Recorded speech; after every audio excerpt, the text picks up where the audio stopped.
In May of 2013, I had a very bad infestation of ants in my garden. They were everywhere.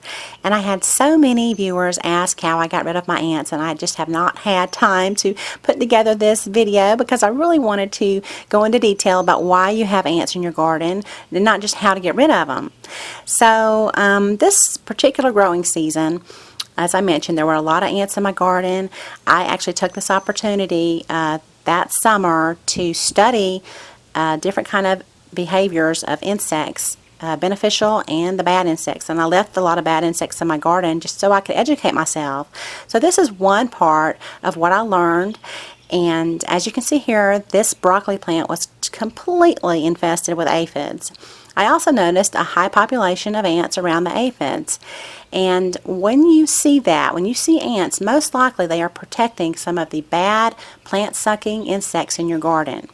And that is why we don't want the ants around. Here is an example of leaf hoppers on my sunflower plants. Again, the ants have a symbiotic relationship with leaf hoppers. Ants will protect the bad insects and chase away the good insects. Like here is a parasitic wasp, and you can see that it flew away after watching the ant for a few minutes. It backed up and moved away. And you will see other parasitic wasps and hoverflies also have the same behavior. When they see an ant, they will not feed on a plant where they need to lay their eggs. Like parasitic wasps need aphids to lay their eggs.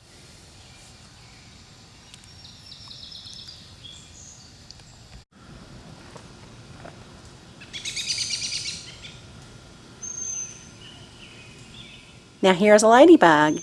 Again, ladybugs love aphids. This particular ladybug was just having its little afternoon snack, and off to the right there was a little ant moving around, and I guess she had her eyes on him, or either me, and decided to clear the area, and she flew over to a little broccoli plant. Now when she landed on the broccoli leaf, I did not notice it, but at the top of the leaf there is a little ant. Actually, it's a big black ant. When that ant saw that ladybug, he attacked her. So the ant attacked the ladybug, and this is very common of what you will see whenever you have ants present in your garden. So if your goal is to build up a nice population of beneficial insects in your garden, you need to make sure you get rid of any ants. So when I saw that, I decided that I really needed to do something and get rid of the ants if I was going to try to build up a nice, healthy population of beneficial insects in the garden. So I found a blog post that explained how to do this, and I wish I had a link to it, but again, it's been a couple of years and I don't have the link any longer. But basically, you just take any kind of plastic container and you'll cut a hole kind of at the corner so that it's at the bottom and the side of the bottom of the container. You'll need sugar, you'll need boric acid or borax. They're about the same thing. Boric acid is salt of borax. Ants do not like borax, but they love sugar, so we need to make sure we put a lot of sugar in here, and just a little bit of borax will do the trick. I'll leave the measurements in the description area below. You'll add some warm water and stir until everything is dissolved, and you can put a top on this. You may need to use it a few times. Okay, so I went ahead and put my first container out in my garden with a little bit of dirt in the bottom. It was windy that day. I didn't want it to blow away, and I just wanted to see how it worked. Well, after about, I think I checked on it the next day, 24 hours on May 25th, and the ants were just swarming all over the cotton balls. At this point, I was very relieved to see that the ants were attracted to this and they were getting in fine. And of course, none of the beneficial insects are getting in, and that's why we want something with a lid on it.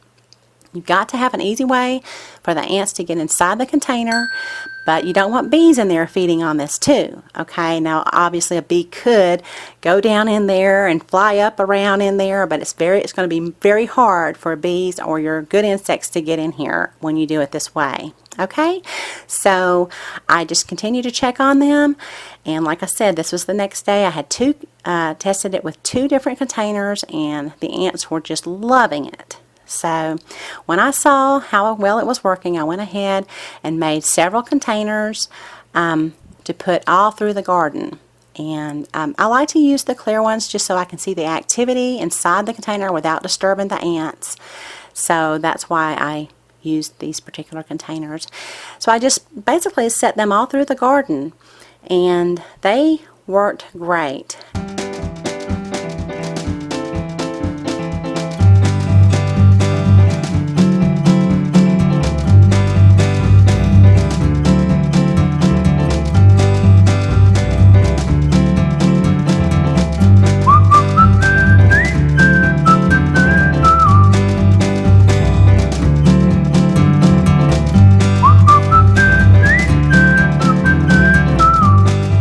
So on May 30th, I went through the garden and I checked on all of the containers just to kind of see the ant activity.